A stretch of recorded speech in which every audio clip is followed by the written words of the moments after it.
Hello, everyone, and welcome to the Celtic Down Under Wednesday Pot Noodle. I'm your host, Shane, filling in tonight for Jared, who's taking a very well-earned break. Joining me on the Pot Noodle tonight, I have Willie and Liam. How are you, Willie? I'm doing very well. Shane, how are you, mate? Couldn't be better, mate. Couldn't be better. Let's see if I can get through this hosting gig without making too many mistakes. And how are you, Liam? Good. I've been following with great interest those election results over the weekend over in the occupied six counties. And hang on, I've got a wee update here. It says penalty to Rangers. Anyway. Oh dear, how can we top that start? I will try. Don't you worry. Yep, I've got no doubt about it. All right, well, we've got a pretty packed agenda to kick off with, but I'm going to start first by just shout out to everybody who's joining us on the live stream and tuning in. G'day to everyone. Good afternoon, good evening, wherever you are in the world. If you could give us a thumbs up on the broadcast or even subscribe to the channel, that would be much appreciated. And for those of you listening into the audio broadcast, if you could give us a review on Apple or Spotify or wherever you get your Celtic Down Under podcast from, would be much appreciated. And the final thing I'll say is, if you've got Celtic mates, if you've got a fellow Tim, get them involved. We're keen to build what's becoming a very vibrant and active community. So let them know about the pod, get them involved, and I'm sure they'll love it. All right. Also, well, if you get any Hun pals as well, feel free to put them on here and I'll roast them. Free of charge. And we've already got a comment coming in. Hal from Townsville. G'day, Johnny. Hope you're doing well, mate. All right. Well, as I said, we've got a little bit of a packed agenda, but we're going to kick off with just recapping on the match that was on the weekend. So that was Celtic 2, St Mirren 2. Now, our Monday review or weekend review team who catch up on a Monday, they do an awesome job of going into detail and dissecting the match. So we're not going to go into as much detail as they do, but we're going to follow the lead of our Tuesday crew and just sort of touch on the result and the performance and highlight anything in particular we wanted to bring up. So, Liam, I might come to you first, mate, if that's okay. What did you think of the overall performance, and was there anything in particular you wanted to highlight? Nah, it's just typical end of season fare, isn't it? If I was going to sum it up, I would use a quote from that great scholar Jeremy Clarkson. Oh no!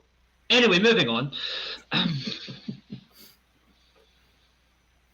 No, really, it was typical. It was just one of those meaningless games. But I think there's a lesson there for other teams in the league that if you play the way St Mirren played that first half, particularly, come out and have a go.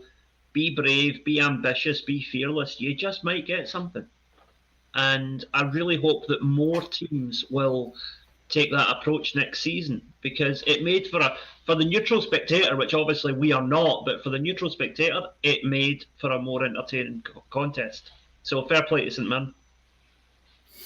Yeah, it's something you touched on, just the end of season kind of, I don't know if malaise is the right word, but just that sort of that kind of intensity and that vibrancy that is kind of hallmark of the way we play. It just seems it's not missing, but it just seems to be off. It's not at the levels as it was before the title was decided, and I think you could see that on the weekend. And to be honest with you, I thought we were lucky to come away with the draw in the end. I thought the way St Mirren performed, Curtis Main should have had a hat trick, if not more, and they should have almost been out of sight at one stage. So.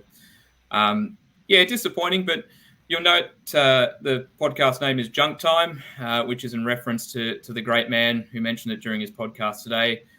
I'm not too sure if Junk Time gets a bit of a mention over in Scotland or if it's got a bit of a link, but it is very heavily used here, particularly in AFL football. Junk Time is basically sort of, if you think of a team that's well ahead and another team starts to catch up a little bit, but there's not enough time and the moment's passed, it's kind of referred to as junk time goals, junk time performance. So, yeah, the great man uttered it, and I think he was doing a good job protecting the players. But Willie, I'll come to you next. What did you make of the performance, mate? And was there anything in particular you wanted to bring up?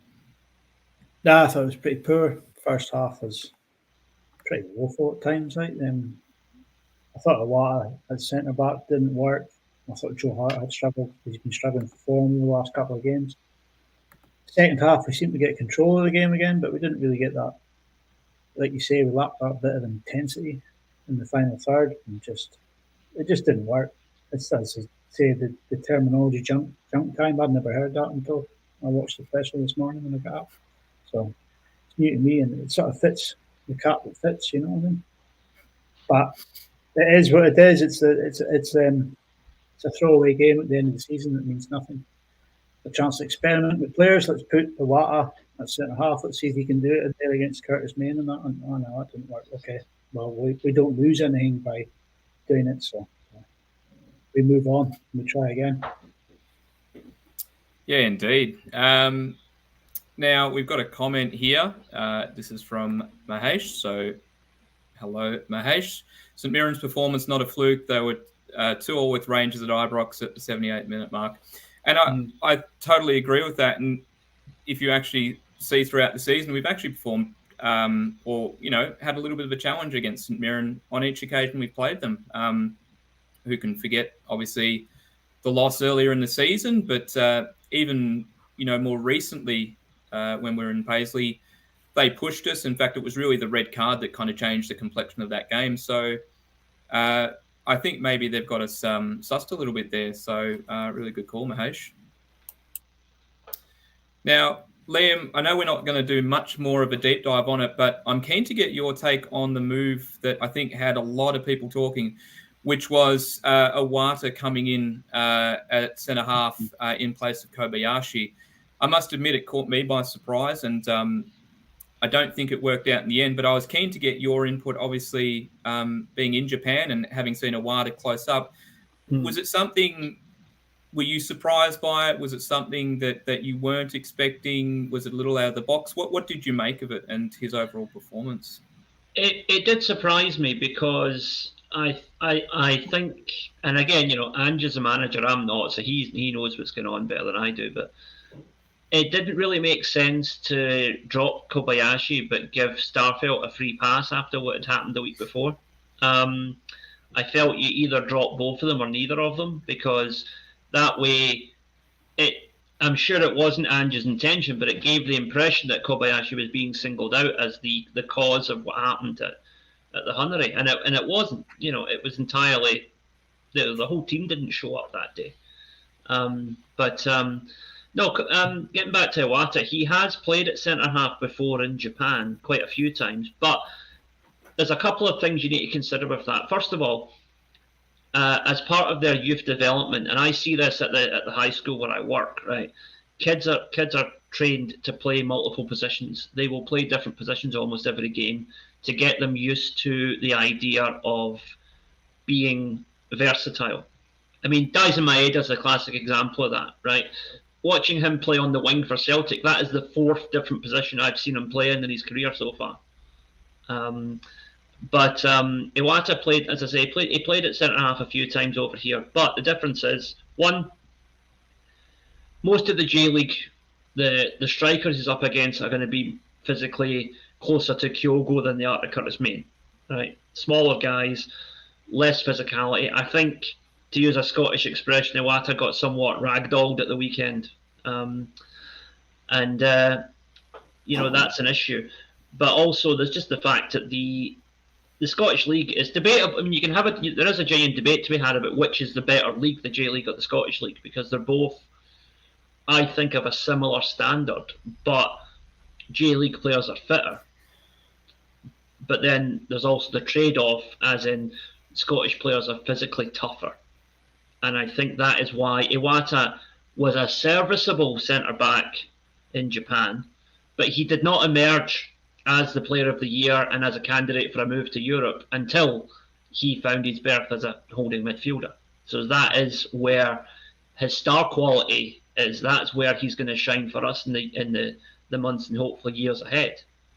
But no, as I say, playing centre-back in the J League is a lot different to playing it in Scotland, and we found that out at the weekend. And it's just lucky, as Wally said, it's lucky that we did this experiment in a game where it didn't matter and now we know not to do that again. Yeah, indeed. So judging from your comment, you expect Kobayashi to come straight back in? Yeah, I would say so. I mean, Ange wasn't asked about it at the press conference, and to me, it was. I'm amazed that nobody asked it, because it was the most pertinent question. What was the deal? Was Kobayashi injured? Was he tired? Was there a fitness issue? Was it confidence? Because Ange is not the type of manager to give somebody the chop after one game. After one bad game. Sorry, I should say. It didn't really make sense. So I think there's something else there. But I fully expect, all things being equal, Kobayashi's back in for the next game and the games that follow that. We've actually got a comment coming in regards to that from Mickey Moynihan. Hello, boys, and Andrew Trust. Sorry, I'm hoping that if Kobe didn't get a knock prior, that Ange had an encouraging word to why he was dropped to the bench. Willie, I might come to you just to round up the match review. Particularly that decision, because it did get tongues wagging a little bit. What did you make of it? What did you think of Awada stepping in at centre half, and what did you make of his performance as well?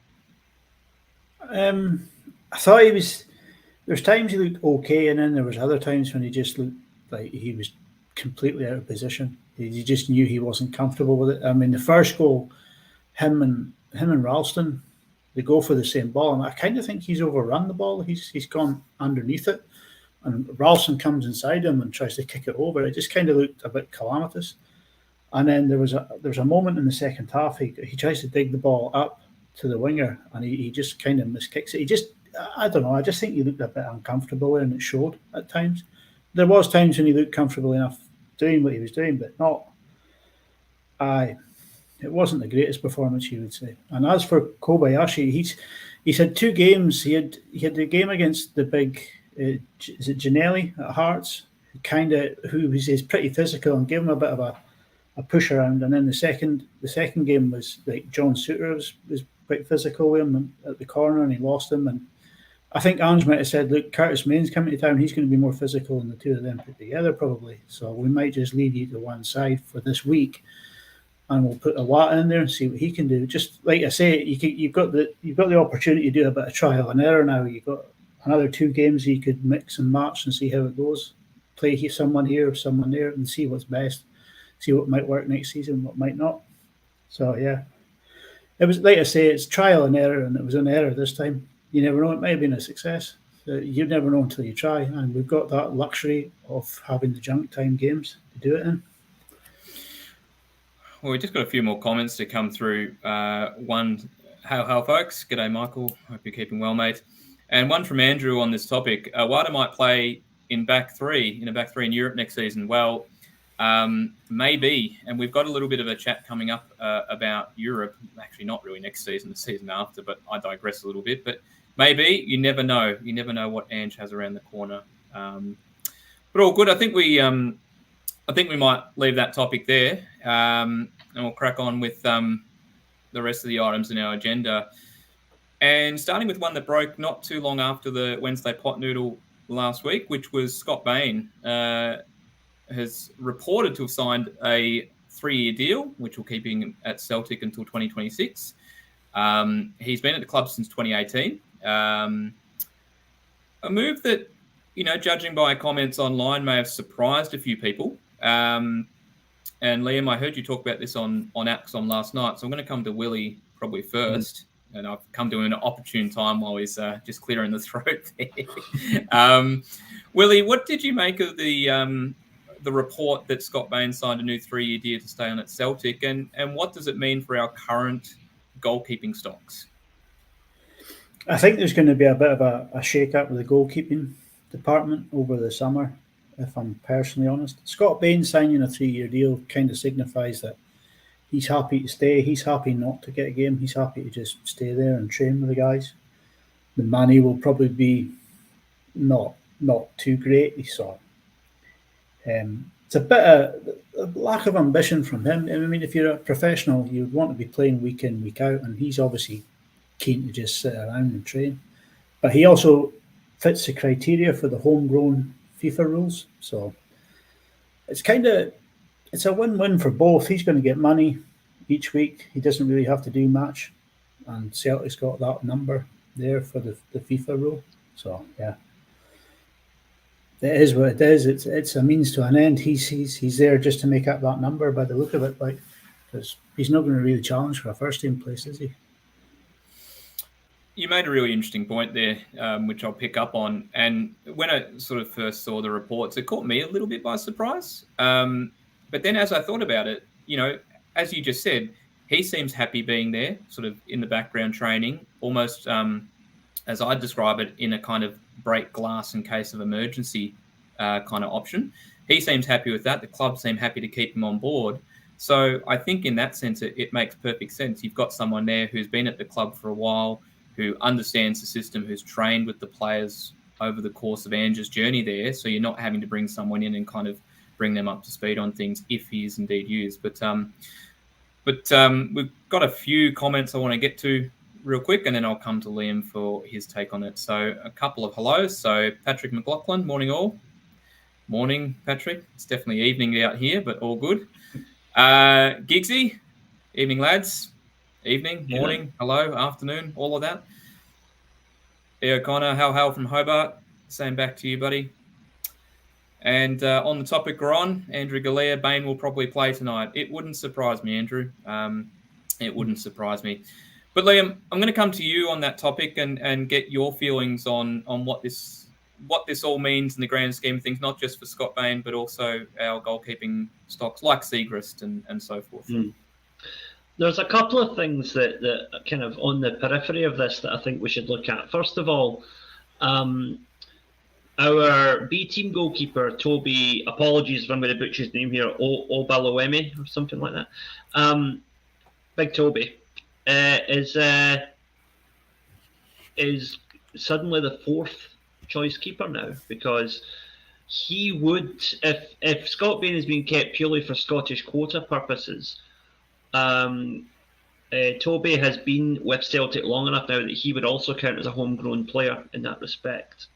So that's a bit of a mental kick in the nuts to him, I think, unfortunately, which is a shame because we all want young players to come through, but I think that's a signal that we would rather put Scott Bain in than we would our B team goalkeeper, which is a shame.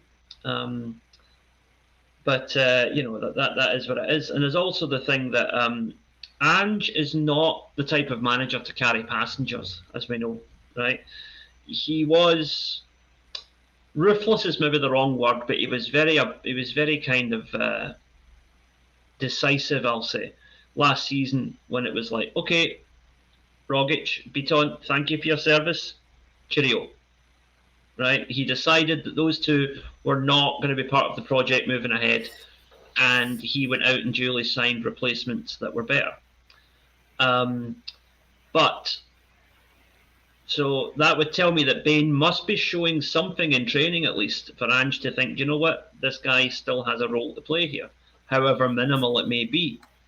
So, no one, a couple of years ago, I would have said, oh, this is just the board being the board. But the way it is with Ange now, he would not get that contract unless Ange had said, go ahead and give him that contract.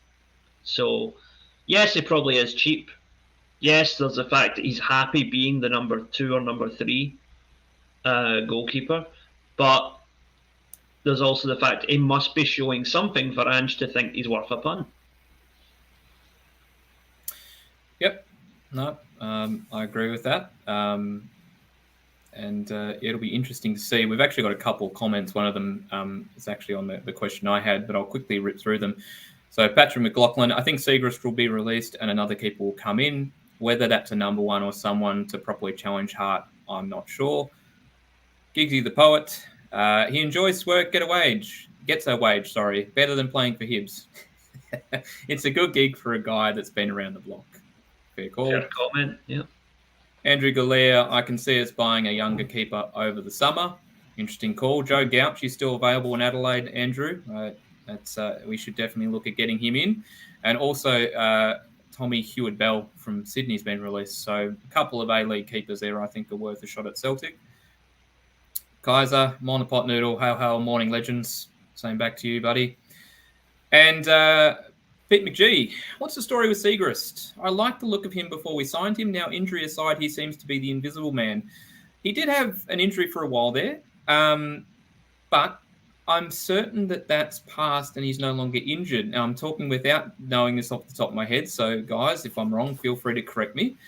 But I don't think he's injured anymore, but I'm not too sure where he is in terms of the squad. Does anyone know anything about where he's at? I'm pretty sure he returned to training late February, so it's been about 6 to 8 weeks now. He's been fit and available. So, aye. Yeah. I think it's beginning of March he came back. He was fully fit, ready to go. Yeah. So, it'd be interesting to see if he can wrap and put himself back on the bench for the last 2 games at least. I don't know. I think there's something more that meets the eye with this situation. I don't know what it could be. Celtic are very good at keeping these sort of things in-house. The scrumpled up bits of paper from the director's office bin isn't getting leaked to the newspapers anymore, so we don't really find these things out. I just get this suspicion that something's amiss, and something that we're not seeing might be happening. And if Siegrist does go in the summer, as I kind of expect, then that would sort of back up what I'm thinking on it all. I mean, if you are Siegrist, I think you've kind of got a point if you told the manager you were not quite happy with the way things are just now, because Joe Hart. Now, I still think Joe Hart's the best keeper of the three, but he has had some a dip in form lately. He's not getting any younger. Siegrist is also over 30, and unlike Scott Bain, he doesn't strike me as a type who'll be happy being a backup. He was, I think, arguably the best keeper in the league before Celtic signed him. And he will want to continue to prove that. And he's the sort of guy who could, probably not an English Premier League team, but he could go to a pretty decent Championship or even League One team and probably get more than he's getting at Celtic. So there is that option for him. And he's at the age now as a goalkeeper, I think he's like 31, 32 now, where, for outfield players, you think like 28, 29 is when you make your last big move. For goalkeepers, it's about the sort of 32, 33 mark. So he is at that stage now where he needs to think about, is he happy to be the Celtic number 2 for the next 3 or 4 years and then retire? Or does he want to go somewhere and have one last hurrah and one last shot at the big time? Indeed. All right, well, we might wrap up this topic with a final comment, and this is from Jamie Young. Who's up-and-coming keepers from Oz? So just to recap before, there's a really good keeper at Adelaide by the name of Joe Gauci. Jared and I both rate him very highly. There's also, I hope I don't get his name wrong, it's Tommy Heward-Bell. Now, he was at Sydney, and those of you who saw the Celtic game in the Sydney Super Cup against Sydney FC, he was the goalkeeper that evening for Sydney FC, and he performed very well.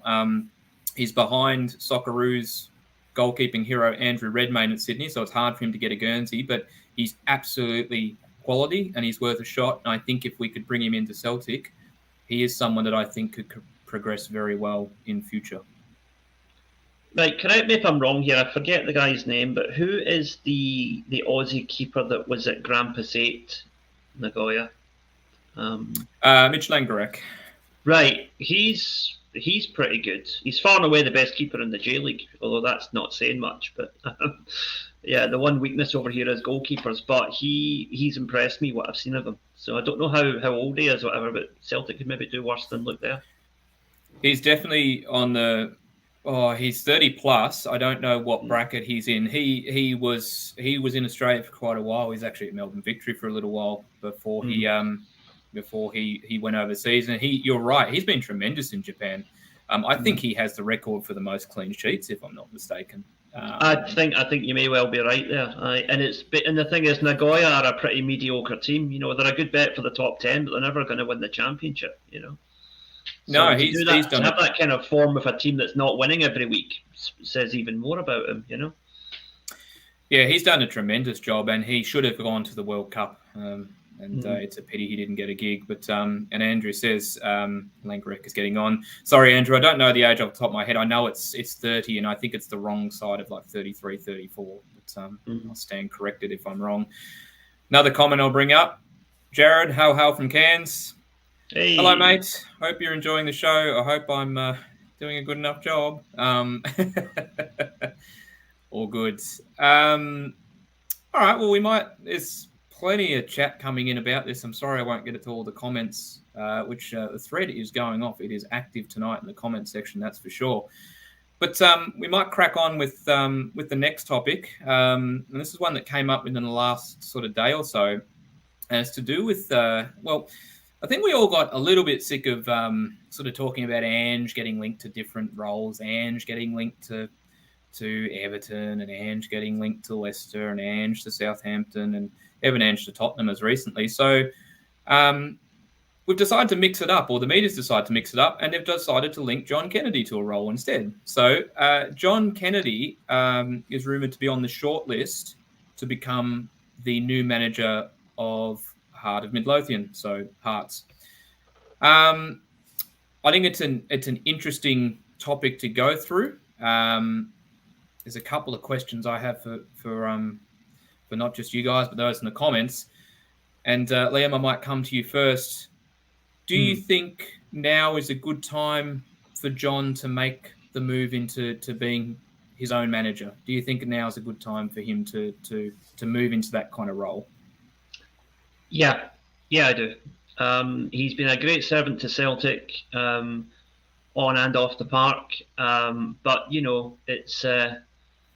it's been a long time now since he quit playing football and got into coaching. So if he's ever going to make the step up to be the full-time manager somewhere, it's going to have to be pretty soon, because when there's a lot of up-and-coming young hotshot managers, people like him can very quickly find themselves standing still and getting surpassed. So he doesn't want to be that guy who's always the assistant. So I really do think, now might be the time for him to look at moving on. Yeah, he's obviously been at Celtic for a little while. He's come up essentially through the ranks after his playing careers, from being a scout to first-team coach to assistant manager under Rodgers, and then Lennon, and now also Ange.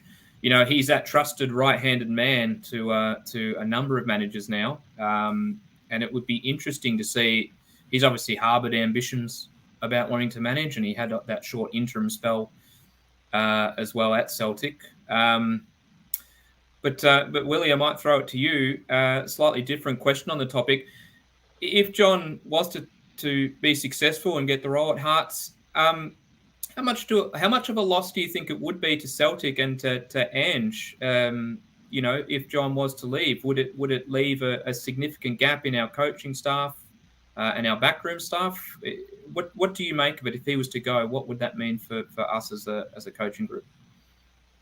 It would leave a hole, but I think Stephen McManus would move up into the position, and I think he would be. I think Ange quite rates Stephen McManus from what I've gathered. Like, I think he's quite highly rated. That's why he was given the B team job.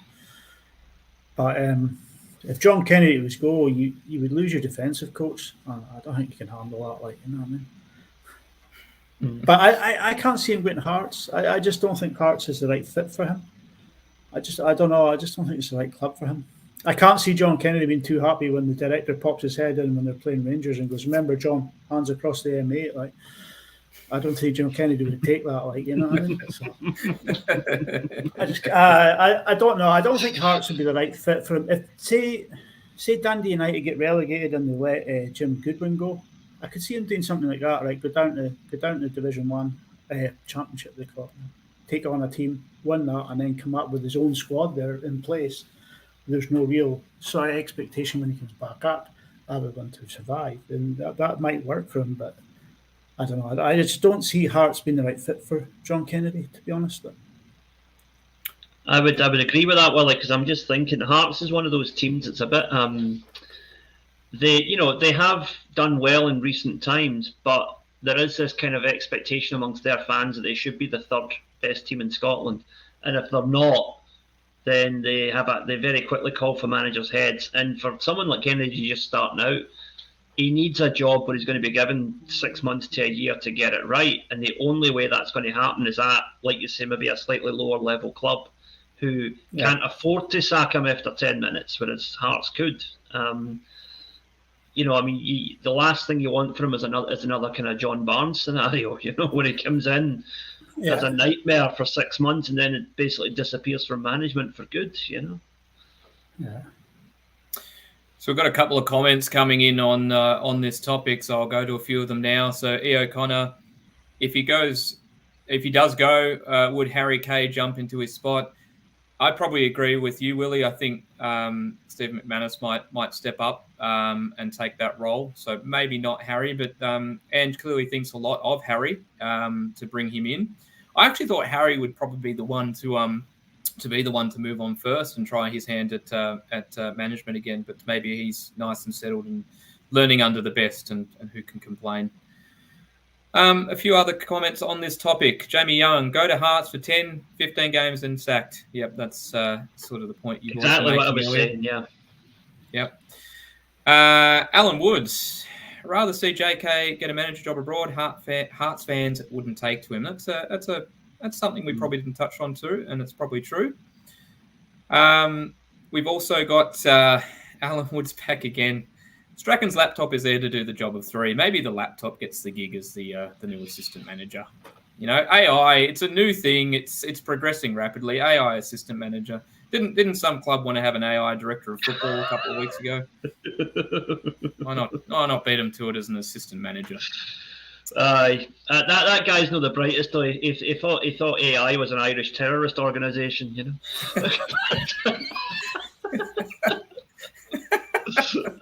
Anyway. Oh, goodness me. Oh, goodness me. All right. Well, does anyone else have anything they'd like to add on to that topic, or we might leave it there? All right. All good. All right. So something I wanted to bring up was actually something that's a little bit in the future. So it's not next season, but it's to do with the Champions League format changes in a couple of seasons' time. So next season, the format that we currently know and absolutely love, of course, is in place. But from 2024-25, the format changes to what they call the Swiss model. Now, I'm going to recap a couple of the main key points of it.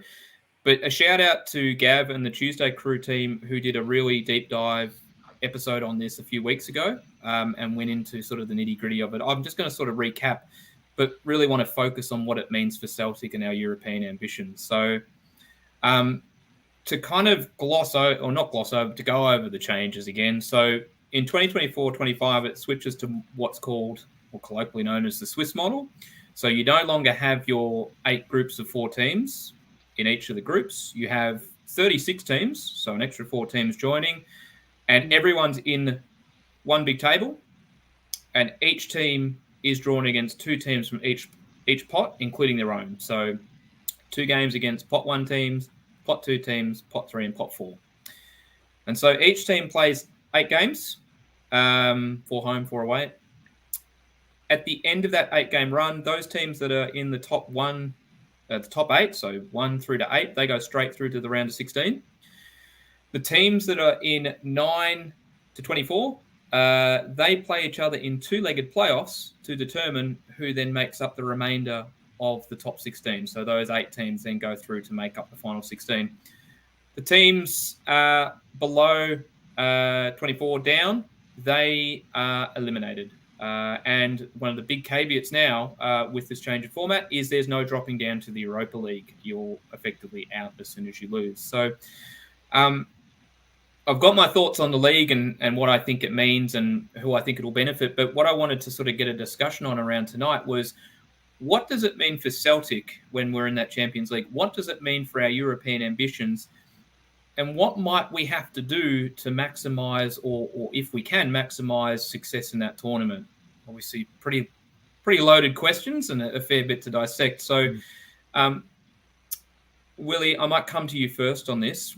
What do you think these changes mean for Celtic and our European aspirations going forward? And do you see us having to make changes to kind of be successful here and get a level? And even what do you define as successful in this new tournament? I think success would be getting to the playoffs, to try and get into the last 16. Whether that's you finish 24th and get the last playoff spot, or you finish sort of in the middle of that group, you've got to try and look at that to be your aspiration. You don't want to be just eliminated every time, just a participant and no more. So you've got to, does that mean you're going to have to start spending a bit more money? Who knows? It's going to be difficult to tell until the games start unfolding to see sort of packs develop as where they're going to be, where they're going to sit.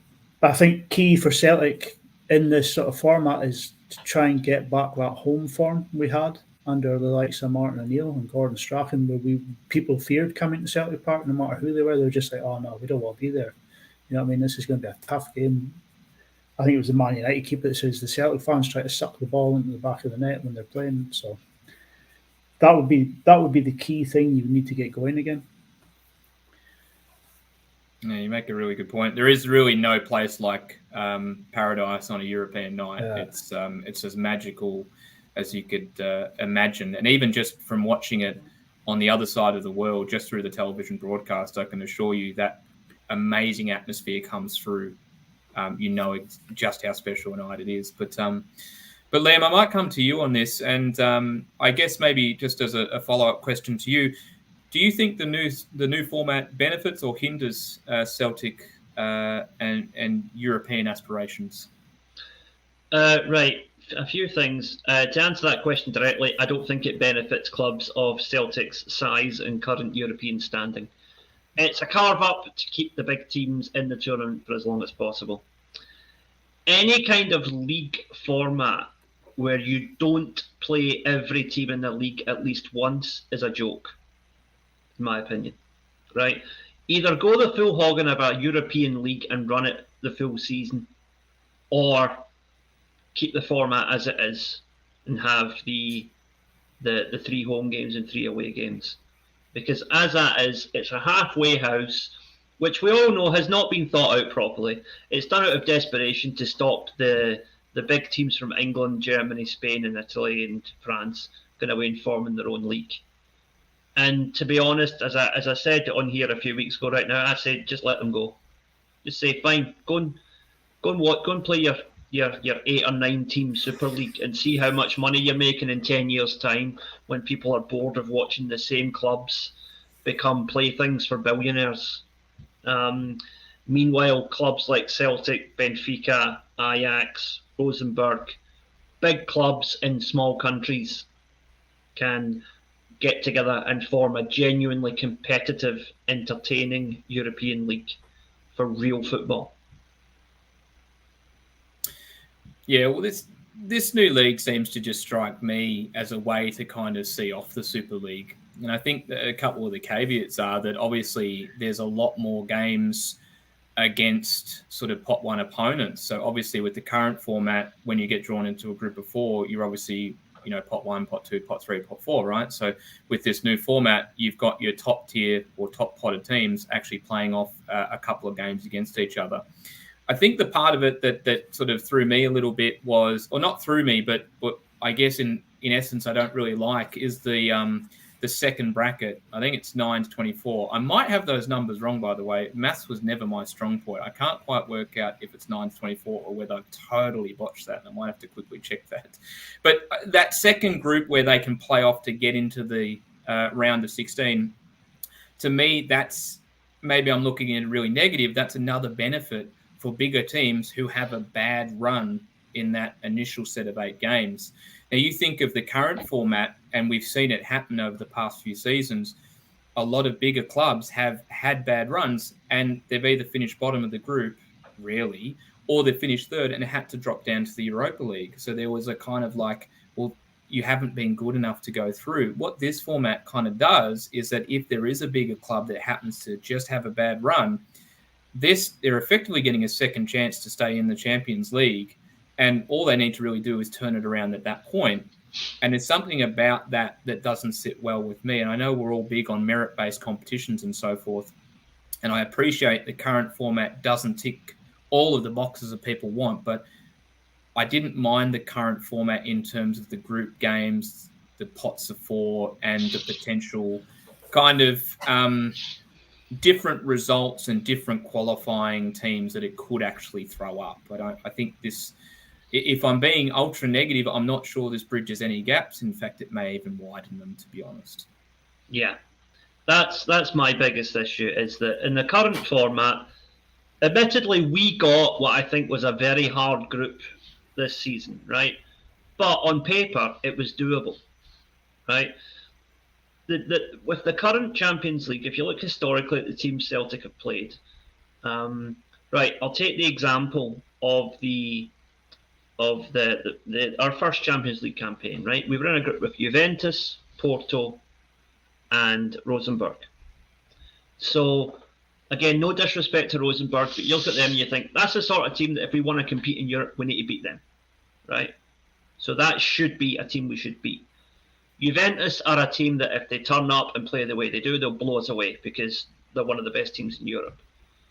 And then you had Porto, who were a team of, like, Portuguese champions, decent team, but we've got a chance. And going forward for the next sort of 10 years after that, every time I watched Celtic in the Champions League, I thought, do you know what? I've never been in a... Now, don't get me wrong, we got some hidings in Europe, it did happen, but there was never a time where the draw was made and I thought, all right, we're done. I've always thought we had at least an outside chance because there was one team in the group that you thought we should beat them, and there was one team that I thought we could beat. And then there's always the chance that you might have a magical night like we had against Barcelona back in 2012. Right? That can... I mean, at the end of the day, it was the two wins against Spartak Moscow that got us out of that group. But the win against Barcelona certainly helped, and that's the magic of the Champions League. And I really think if you have this, like if we go out and beat Barcelona, for example, under this new format, if we lose the next 5 games, it means bugger all. So what's the point? It's daft. And like you said, Shane, it means that big teams can have an off night and not really get punished for it. Whereas in the current 4-group tight format, even losing one game can drop you right in it if you're not careful. Or conversely, if you're a small club, it can push you closer to a successful getting out of the group stage as well. Absolutely. If you think of a couple of clubs like, I can't think of the name of the club that pushed Real Madrid. Was it Sheriff? Yeah.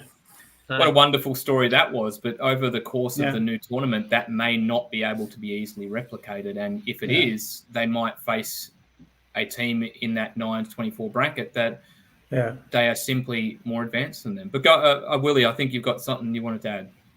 No, I just kind of agree with you. You look at teams like Club Brugge who've put some good groundwork in there to become a solid group stage Champions League team every year. They're going to suddenly find themselves in the lower sort of half of that table, and players that might go there might say, well, we'll go somewhere else because we don't want to be sort of losing these games. I don't know. It's just the rich looking after the rich for me. Like, I think a lot of it comes down to the Spanish clubs not being able to compete with the English clubs financially anymore because of the TV deals that are on show, and they're the ones that are behind the big pushers behind the European Super League breakaway. So it's just all there to try and appease them. Look, the Champions League, okay, it's not doing it for you anymore. Let's try and reshake it in another way, and we'll keep you here, and you'll be happy in this new format. Just don't go away. Please stay here, and we'll look after you. It just you're just looking after the big teams and sacrificing the smaller teams, which is nothing new really. Because you look at like the 4 extra places that's going to be on offer. 2 are for the best performing teams in Europe. So that would be an extra place for England and another place for Holland. And then France, we get an extra place for being the 5th best league in Europe. So that would be 4 teams from France in there. And in the Champions path, we are actually champions of the league. We only get 1 extra place. So you think, well, why not give that 4 Champions path? Why not put 4 more teams through from there? Would that not be fair to have an actual Champions League with champions in it? It just makes a mockery of the name, man. But the original idea was to have 1 or 2 places for historic teams. So if Man United finished 6th or 7th in the English Premier League one season, had a disaster, UEFA would say, right, you're in the Champions League next year through history. It's wrong. Like, yeah, I think you comment on the champions via the champions path getting one of the extra spots really kind of sums it up, and stop making sense, Willie. Like, that makes too much sense. That's seriously. But and I know you're talking about the sort of the 5-year rule, that a team, if they've done a decent sort of 5-year stretch in Europe, they kind of get to go back into Europe again. They scrapped that as part of this, but not exactly sure what takes its place really makes it an awful lot fairer, to be honest. And the thing is as well, when has have big businesses that these football clubs are now ever been satisfied with the concessions that they get? They've got this now. In a couple of years' time, they were pushing for more. And they'll always have that threat of, give us what we want or we're off. And the fact that UEFA have already capitulated to them once means that they know UEFA will do it again. And they'll just keep squeezing and squeezing until eventually teams like Celtic are no longer welcome because we're playing in a small country. Yeah. Really well put, Liam. All right, so we've got a couple of comments on this that I'll bring up now. Peter Caliero, sorry. Apologies if I butchered your name, Peter. One benefit of the new system is one extra home game in the initial stages. Yes, agree with that. Pete McGee has chimed in. I like the look of the new format. A bonus is that it's designed to head off talk of the Super League. Yep, we've definitely covered that one off. Thanks, Pete. Mm-hmm. Kaiser. G'day, Kaiser. It strikes me as a way to keep the super rich at the top. We must look at clubs in the same bracket as us and match them. And yes, Fortress Parkhead must return. The green wall would hoover that ball in. Absolutely. Spot on. And Patrick McLaughlin, good point to sum it up with. You're talking a 4-game CL package now too. Yep. Huh. I don't have the sound effects, so sorry, gang. You're going to be disappointed, but ka-ching. Yeah. Excuse me while I get angry and mutter the Soviet anthem under my breath. Right, anyway. Can I mute you? I can mute you. Learning new things all the time. All right, I think we've covered that one off. So we'll crack on with the next item. And Liam, this is one that you wanted to bring on, and this is to do with the Celtic tour of Japan and Yokohama. And I understand that you've been able to get your tickets if you want to tell us more. Sorry. Yeah, my good lady and I got an email last night confirming that we were successful in the first round ballot. Now, a couple of things there. First of all, because the two of us want to sit together, obviously, it's my wife's first experience of a Celtic game. I had to buy the Category 3 tickets, which are the sort of second tier up, the Category 4 being the cheapest, but the seats are unallocated. And unless you show up like 3 hours before kick-off, good luck trying to get 2 seats together, right? So we wanted to, we're gonna have a couple of days in Yokohama. We're gonna make a wee trip out of it, and we want to have that comfort. So we bought the more expensive tickets. But here's the thing. They ask you to list your preferences when you order the tickets. I'm sure they have similar ticket lotteries for concerts and things in Australia as well, probably.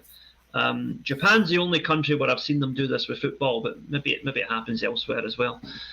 But anyway, the fact that we got our first choice out of a possible 4 options, and we were quite late signing up for the lottery because I couldn't sign up for it until after payday because of the way things are at the moment. I just bought a new computer and such.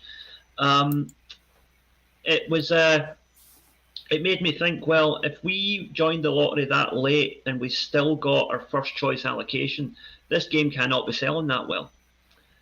And when you consider that the highest priced ticket is 3 times the price of the dearest ticket for a J-League game, and I am paying double what I paid to watch Yokohama play Man City a couple of years ago in the same stadium, Celtic have priced themselves out of the market here. They've looked at what Barcelona and Chelsea charged when they played a friendly in Saitama back in, I think it was 2019. They've looked at those and thought, we'll go with that same, because I believe it's the same company over here that's organising this tour that organised that event. Difference was people would pay 150, 200 quid a ticket for that because they were getting to see Lionel Messi, albeit for a 15-minute contractually obligated cameo. But you could still go and tell your grandwains that you saw Messi play.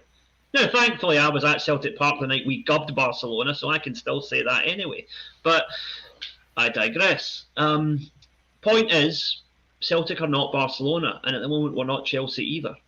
We do not have the profile of either of those clubs in Japan, and we should not be charging the same ticket price.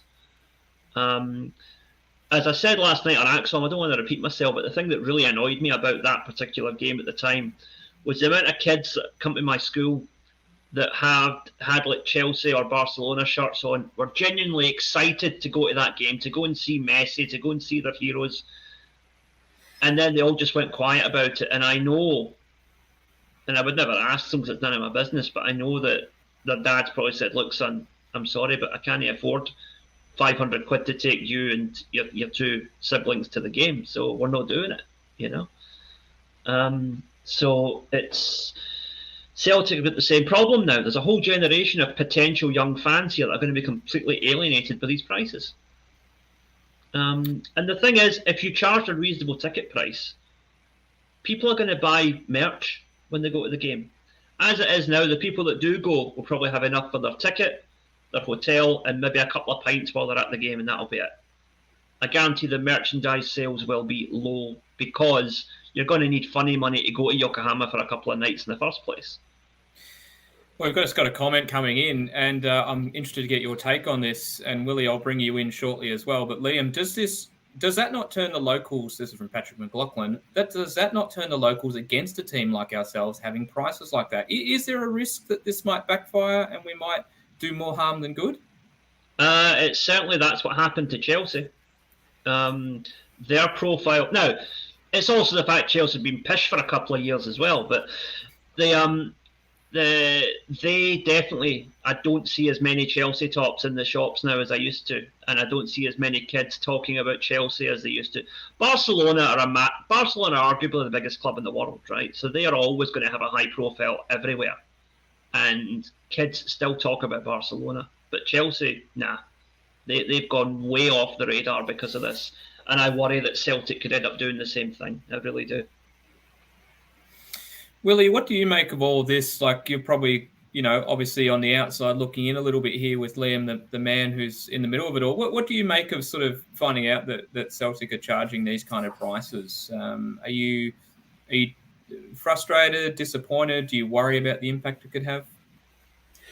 I find it baffling, to be honest with you. I mean, you're going to a sort of new country, relatively new country to Celtic, and we've been there before, I think, were we? No?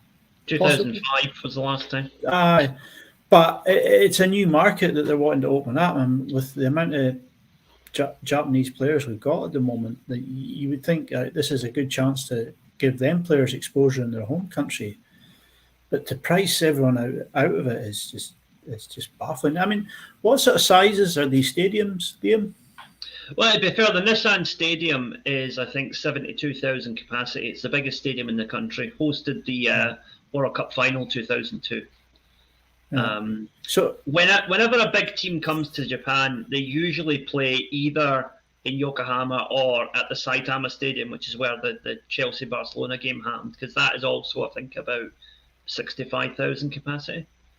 So there's no chance of selling venues. So there's no chance of selling them out with the prices they're charging, you know what I mean? No. As I say, Man City were charging half of that 4 years ago. And they, I think, just about sold out. Yeah. But, that was Man City. That was arguably the best team in Europe at the time, It's concerning, you know what I mean? It's the sort of games you could turn around and say, right, adults are going to pay. There's a few tickets left a couple of days before the game, right? Let's get the high schools in just to fill the stadium. You want it to look good, you know what I mean? You want this tour to be a success. You don't want to be beaming back pictures of empty stadiums in Japan while you head out there for a visit, you know what I mean? That doesn't look great, and it certainly looks like they're just going to sort of soldier on and push forward with their idea of just charging a fortune for people who can't afford it. I mean, Yokohama might bail them out because Yokohama have I think, the second biggest fan base in the country after Urawa Reds. Yeah. And so they'll be good for probably 25 to 30,000 at a crowd anyway. Yeah. Well, we might sort of wind this up with a question, and it's the last. We'll use this to sort of round up this topic and move into our match previews. But it's just a question from Peter Caloyero. Apologies, Peter, if I'm butchering your name, bud. Liam, has the profile of Man City improved in Japan since the Yokohama match? Yes, it has. Yeah. But it's not just down to the Yokohama match. You know, they have had numerous engagement programs with Japanese, Japanese schools, Japanese media. The Premier League is on the telly here every weekend. I have a subscription which gets me a choice of about 7 or 8 English Premier League games every weekend and one Scottish game, whichever game is on TV on Sky Sports in Scotland.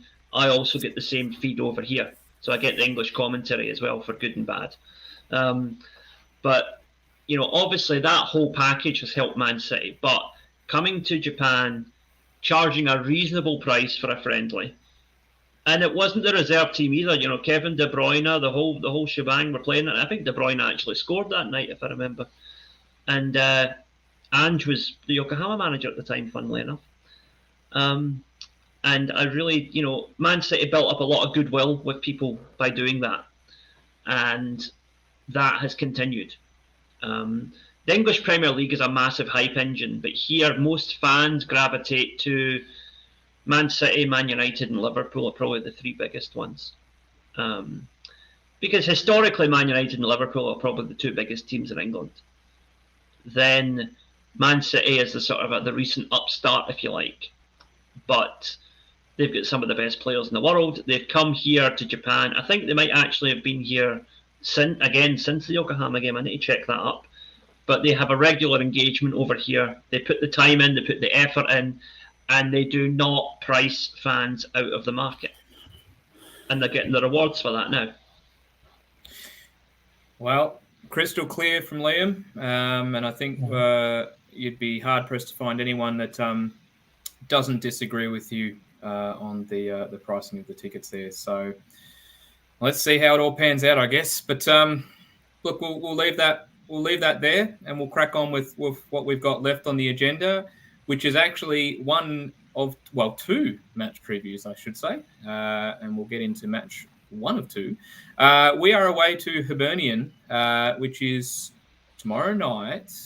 Or later tonight. I've lost my Scottish time. It's 4:45 kickoff here in Oz on the East Coast, so it's a little bit later for you there, Willie. I think it'll be about close to 7 o'clock. I'll be at work. I'll be on a scaffold with my phone hidden out of sight from everyone. You all right up there? Aye, I'm busy. It's smoke. I'll just work through, mate. All right. Well, if you're looking for someone on a scaffold tomorrow over in New Zealand, you won't find him. But we are away at Easter Road, and it'll be interesting to see how we go. So, look, I'm going to run through quickly expected starting lineups and what we think. So I'm thinking we're going to have a similar lineup to what we saw against the Mirren. I think we'll have Hart in goals, Taylor on the left, Starfelt, Kobayashi comes back in for Iwata. I think Ralston keeps his spot. In midfield, I don't know the status of Moy. I don't think he was even on the bench, so I'm not sure he comes in. So we're probably seeing Hatate, Kelmack and O'Reilly stay. Maeda on the left, Kyogo leading the line, and Jota on the right. Liam, I'll come to you first. Do you see any differences in that starting lineup at all? Well, just to pick up on something you said there, Ange said in his conference that Moy is definitely out. He's not playing tomorrow night, tonight, whatever. So there's that. No, I pretty much agree with your lineup. But I was just going to pick up on something Willie said. When you're on the top of that scaffold and looking down on what I'm sure is a magnificent beauty of New Zealand. I've never been there, but I've heard it's a lovely place. Can you see the Rangers coming? No, not at all. No. Well, your version, even in the Hobbit and film set, I had a wee picture taken. No, still can't see them. Plenty of orcs, but they didn't have the appropriate shirts on. Yeah. Well, the song is top of the league, or for Willie's version, is top of the scaffold, looking down, right? So there you go. Willie, any change to expected lineup, mate? I think the midfield will be Iwata, Carmack, and O'Reilly, and I think Abada will start on the right and O up front. I think we might just play it slightly differently for the midweek game, and then we'll go into the Aberdeen game in a minute. But I think it'll be the back five will be, as you said, Ralston, Starfelt, Kobayashi, Taylor with Hart and goals. But I think it might be slightly different up front. Comment from Andrew Galea just on this. Is it on Celtic TV? Yes, I'm pretty sure it is, Andrew. Every game is on Celtic TV, so yeah, it will be. And it won't be on beIN Sports. And we didn't get a chance to talk about that topic, so I'll leave that for another time. But the days of Celtic and beIN Sports here in Australia are most certainly sort of finishing up at the end of the season, but we'll leave that for another time. Any matchups to look out for, guys? Any players from Hibs that you think might cause us a bit of trouble? Go on, Willie. I think, Yuan against Kobayashi would be. Yuan's quite a big character, so it'd be interesting to see how he gets on against Kobayashi. I'll say the same thing I always do. The Celtic team versus the ref. That'll be the most interesting matchup. Yeah. But no, Hibs are a decent team. They play some good football. Didn't really show up at the weekend against the Huns, but I wouldn't read too much into that. It will be a tricky wee game, especially if, as Willie said, we might rest a couple of players, because I think that whoever we play on Saturday, that's going to be the cup final team. Yeah, so that's what I was going to say as well. So I think tonight represents our last chance for squad rotation ahead of deciding who is playing in the cup final. There's a few Australian boys that play for Hibs, Jimmy Jego and Miller, so I'm interested to see if they get a Guernsey and what they do. I remember Miller was at Celtic Park. He was the one taking the long throws. And Jimmy Jego, who was a recent signing for them, has done really well in the centre of midfield, so it'll be interesting to see how they go. All right, we'll quickly wrap this one up. So I'll keep it brief. First scorer and final score, Willie. Made it to score first. He likes getting goals against Hibs, and 3-1. Liam? 0 and 2-0. I'm thinking Jota and 3-1. So we're all different, I think, unless I'm mistaken.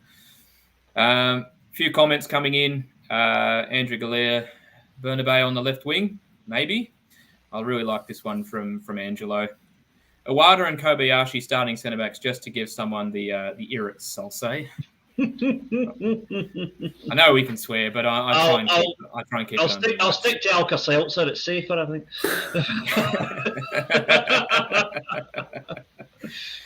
All right. Well, we've got one more game to review, and that is Trophy Day. So Celtic versus Aberdeen on Saturday night, and I know we're running a little bit long on time, so we'll still get through this. And I really want to throw this open to our vibrant community in the comments section tonight. It is Trophy Day.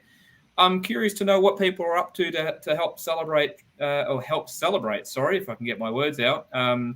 Celtic and Ange picking up a second trophy or title in a row. I will clarify.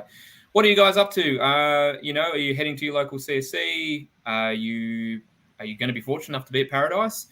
Or is it a mic out CSC with a big bottle of champers beside you? Drop us a comment. I'll bring up a few before we finish up. But maybe I'll throw us all into this. Willie, are you planning to do anything special for Trophy Day? Probably not. No, I'll probably have a nice single malt to celebrate and then just crack on with the day. Can't beat it.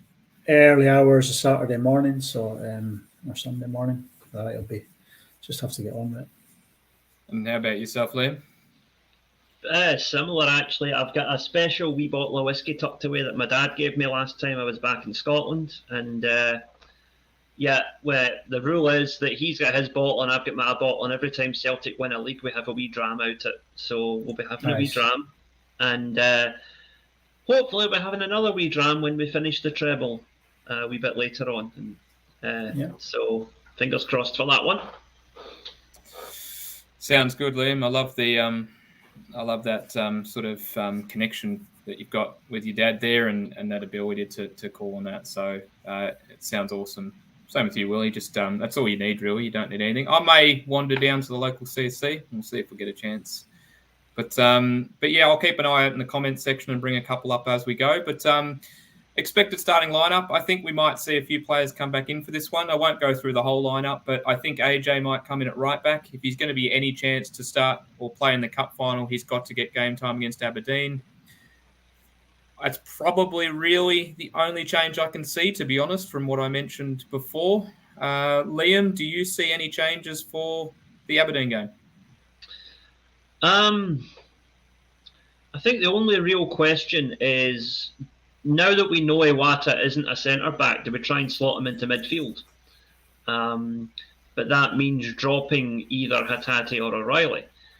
Now, O'Reilly, I think, has been better recently. Hatate has not looked the same since he came back from his injury. On current form, if you're going to drop any of them, it's Hatate's the one that gets dropped. But on the other hand, he's the most creative of the three. So, I think Iwata probably is on the bench, but probably comes on for a half.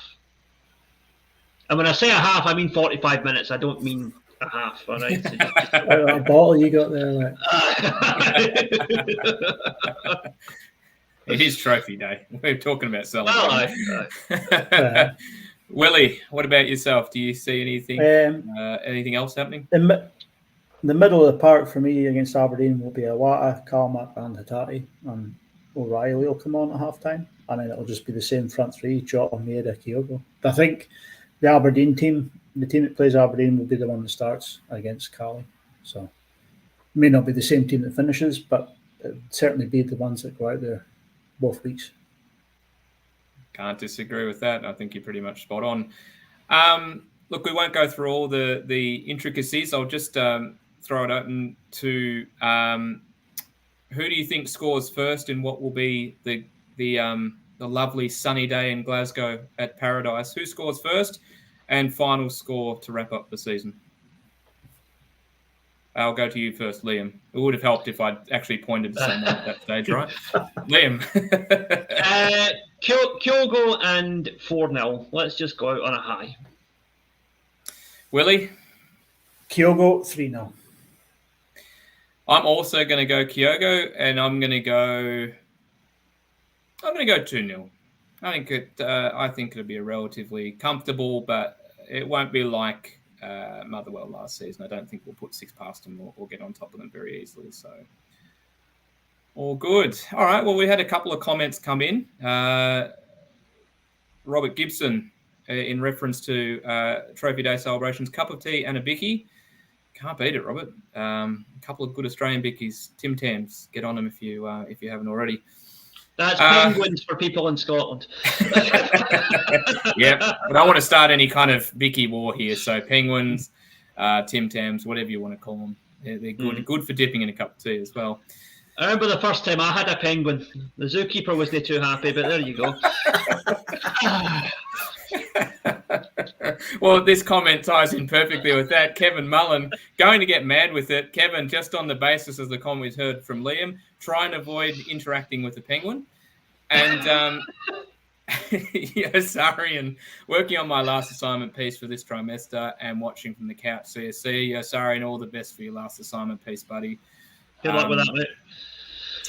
And Andrew Galea, too hard to get into town from the western suburbs watching at home. I have no doubt you're probably talking from western suburbs of Melbourne, mate. So enjoy the My Couch CSC. Yep. Robert's clarified penguin with chips. Okay. Sounds good. That was. All right. Well, we've run a little bit over time as per usual, but it's all part and parcel of a really good discussion. So I think we're going to wrap it up there as we will see Celtic wrap up another Premiership trophy on Saturday. But just wanted to say thanks to everybody for tuning in tonight. I hope you all enjoyed the podcast. Jared, I'm pretty sure we'll be back in the hot seat hosting next week. So look forward to welcoming him back, and me stumbling over my words right at the end. Perfect ending. But thanks for tuning in, everybody. We always appreciate your support and interactions, and we might go to our final thoughts. So, Willie, I'm going to come to you first. Yeah, BMW drivers, there's indicators on your car for a reason. It's the difference between a BMW and a hedgehog. A hedgehog has its pricks on the outside. Liam, your final thoughts? My final thought is, look, guys, just go out and enjoy the weekend. We are champions for a reason. We are the best team in Scotland by a mile, no matter what any so-called newspaper or wannabe journalist tells you. Just remember that, okay? If anybody is the people in Scotland, it's us. Here, Liam. I almost don't want to go with my final thought now because you summed it up so well, but I'll indulge. Those who have a bit of an Australian connection with Celtic will note probably that Tommy Rogic, unfortunately, his time at West Brom has come to an end.